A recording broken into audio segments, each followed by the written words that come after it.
Good morning, dear colleagues. My name is Dostan, and I'm an English teacher at NAS Pavlodar, and today we're going to teach some virtual students language with contact. The topic is stress and fear. We're going to describe the physical reactions of the body to stressful situations and fear, and we're also going to teach given advice and recommendations on how to deal with stress. So, let's begin. The objectives of the lessons are manifold, but I've selected a few of them that I believe to be the main objectives. You can see them displayed right now. Okay, let's meet our students. Good morning, students. How are you today? Please open your laptops with a partner. Log onto Edmodo and you will see a latest post by me. It is a link. Click on this link. Okay, you're all ready? Now, your task is, in the next 5 minutes, go through the slideshow and read the text and look at the pictures. Tell me, what are we going to talk about today? 3 minutes. Okay, so, what is the topic of today's lesson? You're right. Fear and stress. Look at this list of words. Read them and divide them into categories by part of the speech. Let's do the first one together. Absolutely. Is it an adjective? Correct. It is not. Is it a verb? Correct. It is not. Is it a phrasal verb? Correct. It is not. What part of speech is it then? You're right. It's an adverb. Okay, so you have 5 minutes. And your time is up. Now, check your answers with a partner. You have 2 minutes. Okay, now let's check the answers together. Okay, you guys, please read your adjectives. Agree? Good, correct. Now you, read the adverbs. Okay, good. Verbs, correct. And phrasal verbs, correct. Good job, everybody. Now, you're going to listen to a recording where a man describes a situation. Listen to the recording and answer the question on the board. What happened to the man? Ready? Okay. Unit 5, 5.1. Exercises 4 and 5. 1. I'd had this interview for a job up on the 27th floor of a big office block. It was after 6 and a lot of people had already left. I got in the lift and pressed the button. At first I noticed that it sort of shook, but it started to go down. Then there was this horrible sound of twisting metal and it shuddered to a stop. I was stuck between the 12th and 13th floors. To begin with, I was determined not to panic. There was an emergency button, which I pushed for ages. Next, I saw a phone, but when I lifted the receiver, it was dead. At this point, I completely went to pieces. I shouted and screamed. I hammered on the doors, but nobody helped. Eventually, I sank to the floor and wept like a child. In the end, it was a good 4 hours before the night porter realised what had happened and called the fire brigade. I've never been in one since. Okay, so what happened to the man? Azamat? Okay, good. Did anybody help the man? Ainur. Okay. And Jocelyn. What was the man's reaction? Good. And then he... Okay, great. Now, we're going to listen to a few more similar stories told by different people. Your task is to listen to the stories and answer questions 1 to 6. You need to answer at least 4 of the questions correctly. Here are the questions. You will hear the recording twice. First, you have 20 seconds to look at the questions. Okay. I'm playing the recording. Unit 5, 5.1, Exercises 6 and 7. 2.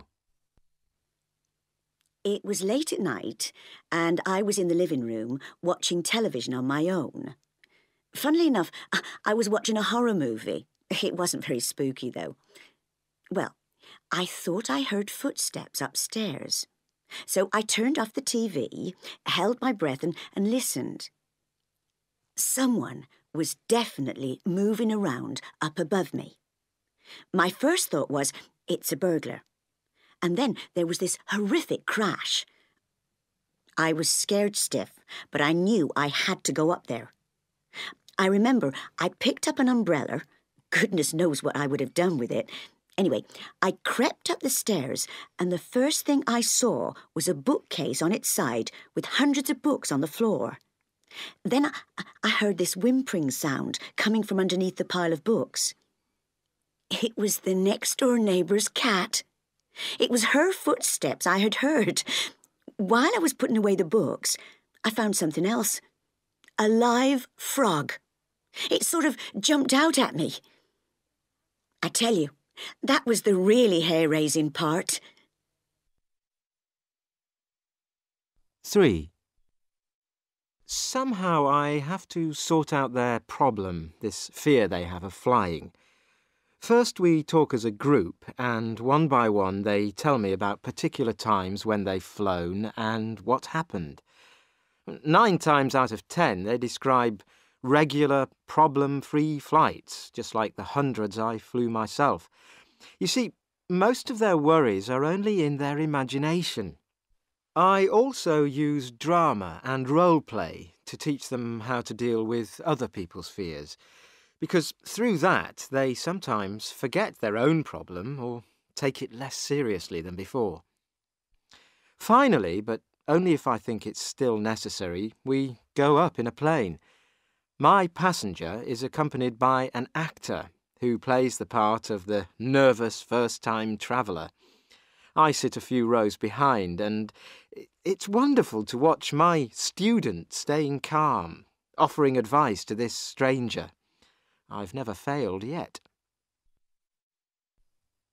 4. We were all living in a small house in the countryside at the time. The house was in the middle of nowhere, and it was quite a long journey back from the university each evening, so I'd bought myself a small motorbike. Anyway, on one particular evening, I was on my way home when a really thick fog came down. I didn't know where I was, and I became very uneasy. I went on, rather slowly, but couldn't see anything I recognised. At one point, the road curved round, but because of the fog, I didn't see this and carried straight on, and hit a wall. The impact threw me off the bike, and I ended up underneath it with my leg trapped. Oh, I screamed for help, but of course there was no one about. I realised that I had to get up and carry on, or stay there all night. So I pulled myself out from under the bike, got back on, and somehow arrived home, where my friends all took one look at me and drove me off to casualty. I needed 7 stitches, and they kept me in for observation. 5. Malcolm Jarvis, you have recently sailed single-handedly around the world, At one stage you were shipwrecked all alone in the middle of the ocean, clinging onto your damaged yacht. Weren't you terrified? Not at the time. I suppose I was too busy trying to survive. You mean finding things to eat? More basic than hunger. First, I had to get myself out of the sea. Sharks had been a problem there. I managed to pull myself back into the yacht, but it had taken in a lot of water. So I spent a bit of time sorting that out. And then were you able to keep yourself warm? Only for a while. I wrapped myself in whatever I could find, including the sails.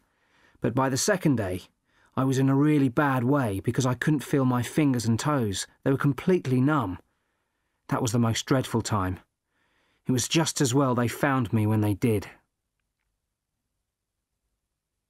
6. We were all in the main room, planning what to do that day. The others were looking at a map on the table, but I was standing by the back window. About 6 of them burst in, waving guns and shouting things in a dialect we didn't understand. I knew they hadn't seen me over by the open window. They grabbed John and Gary. Ruth rushed to the doorway, but they got her too. In the meantime, I'd managed to throw myself safely outside and had crawled underneath the house. Because of the rainy season, all the houses there are raised above the ground on wooden stilts. I kept totally still. I remember watching a beetle on a leaf, staring at it and hoping that they wouldn't find me. Finally, when I realised that they'd gone, I ran inside and radioed for help. My friends weren't so lucky. They were held as hostages for over 3 months. And your time is up. Put your pencils down. Hand in the papers. Thank you.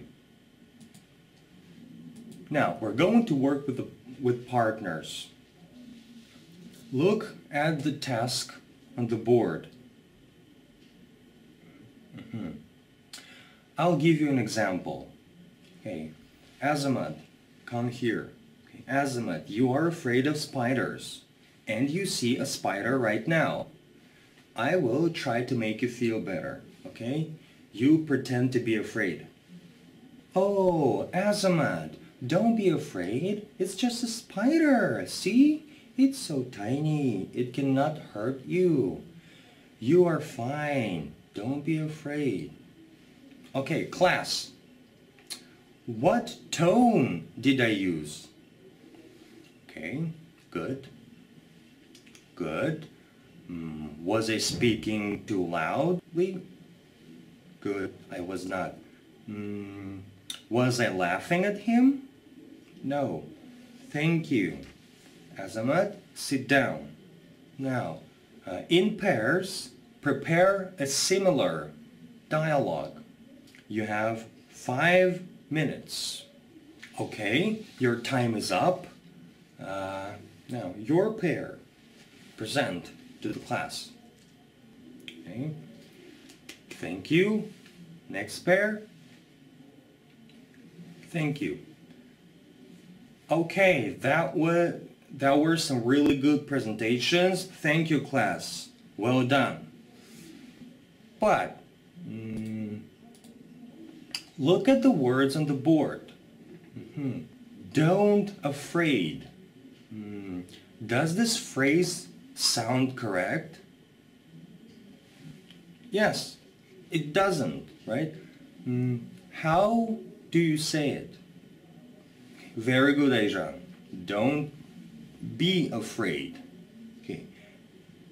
And how do you pronounce the other word? No, it is not fair. It's fear. Fear. Fear. Okay?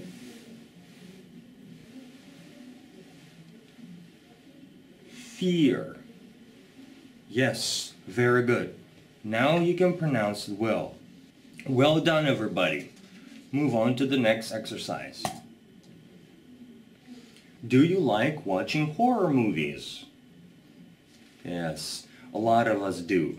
Now, when you're watching a horror movie, do you sometimes want to say something to the people in those movies? Good. Now, with a partner, write down some recommendations for somebody who is in a horror movie.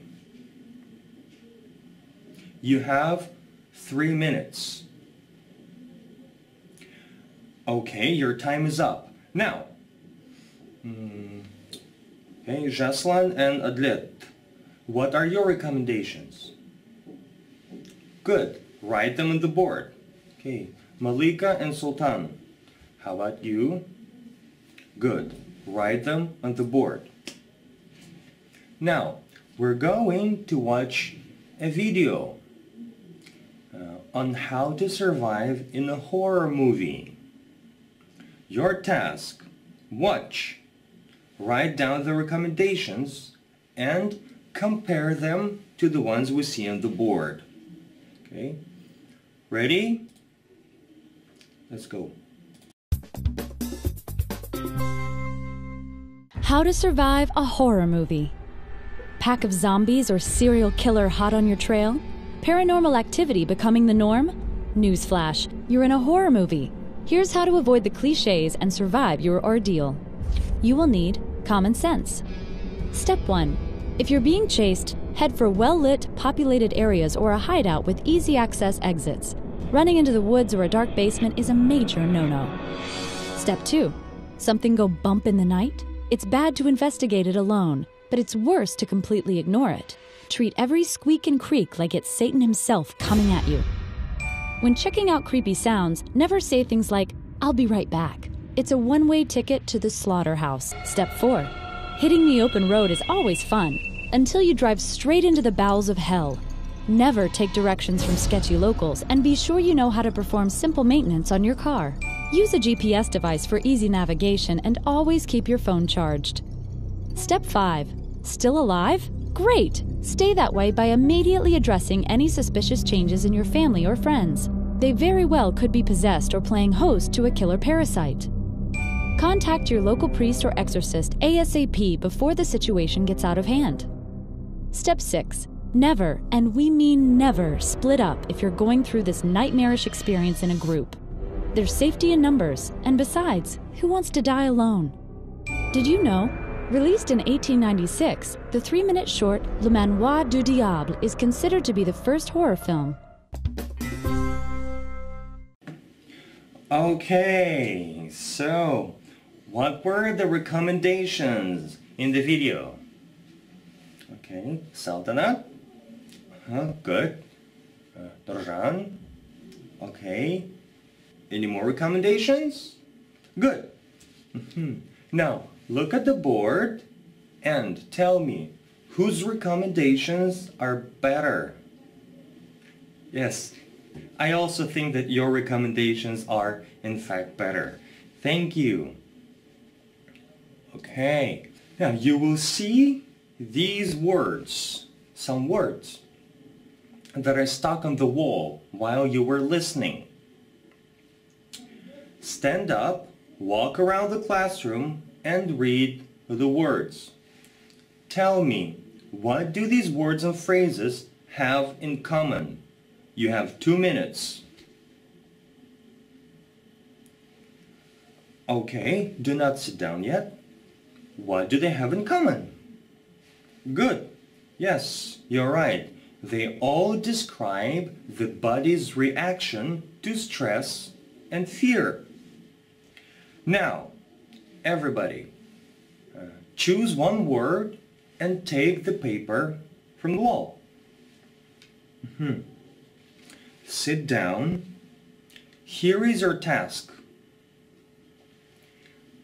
Answer this question about your reaction. Does it help you deal with stress or not? You have 1 minute. Okay, your time is up.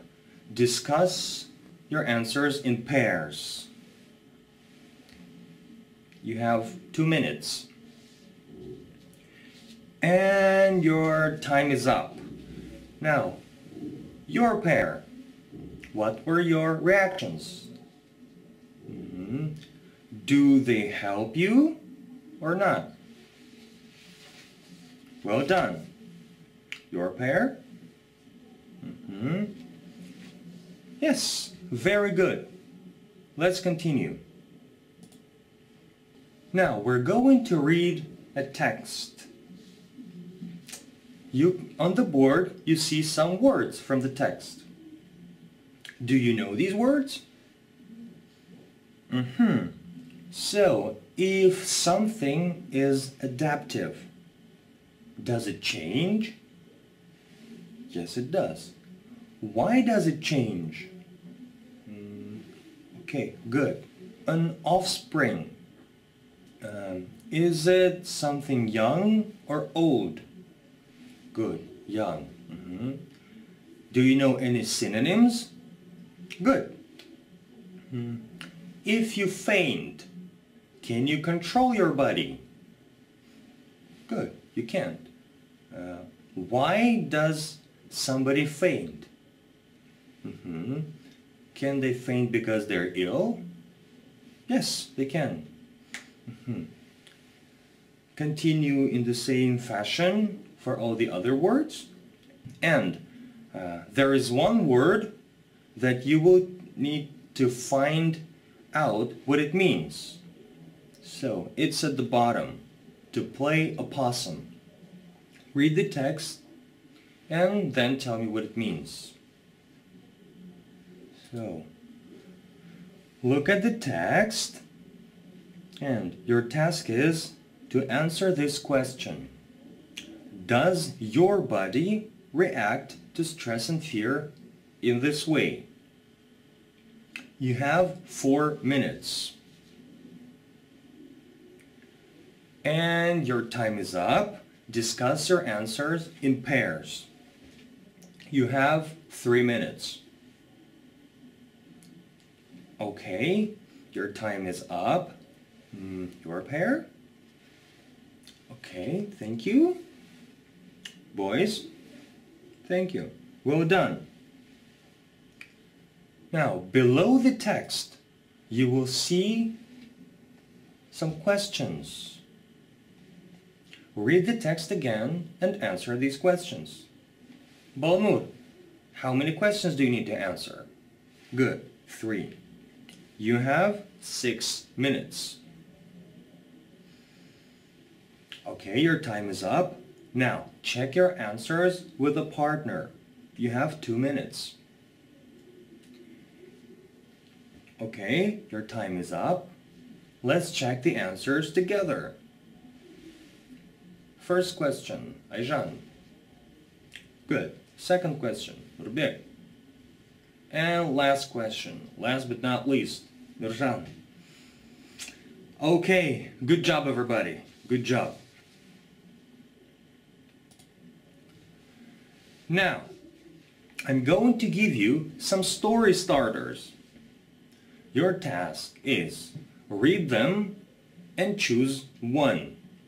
You have 3 minutes. Okay, your time is up. Here is your task. Continue the story and describe what happens next. You will need to write a story about this. Here are the criteria for your story. First, it needs to describe the emotional and physical reaction that the main character had to stress and fear. 2 points. The story should follow the right format. There needs to be an introduction or beginning, the body, and it needs to end in a logical way. I will also look at vocabulary, grammar, cohesion, and coherence.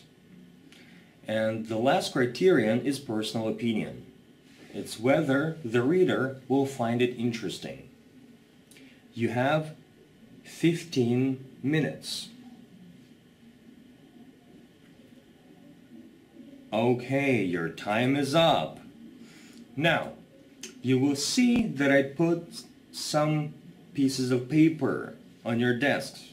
You may now look at them. What are these? Yes, you are correct. They are peer assessment sheets. So, In the next 5 minutes, exchange papers with their partner and assess each other's story according to the 5 criteria. What is the maximum total that a student can have? Good. 10. Okay, your time is up. Now, I looked at your stories while you were checking them. And here are some mistakes that I found. Look at the board. Do these phrases sound right? No, they don't. You're right. Okay. How can we correct them? Any ideas? Okay, Beck? Yes. It should be he shouted or he shouts, right? Second one. Okay, I saw it was your mistake and you can correct it. So his head moved. And the last one. What is the problem here? Good. They caught him. Why is it caught and not catched? Good. It is an irregular verb indeed. Okay, so this was a fun lesson. Thank you everybody for coming. I will see you next week. But before we leave, 2 questions that I always ask before I let you go. What have you learned today? Good. Some phrases. Phrases to discuss what? Yes, to describe fear, stress, and the body's, yes, reaction. Good. And what can you do now? Good. Yes, you can now understand texts about stress and talk about fear and stress. Yes. Well done. See you next week, everybody. Thank you.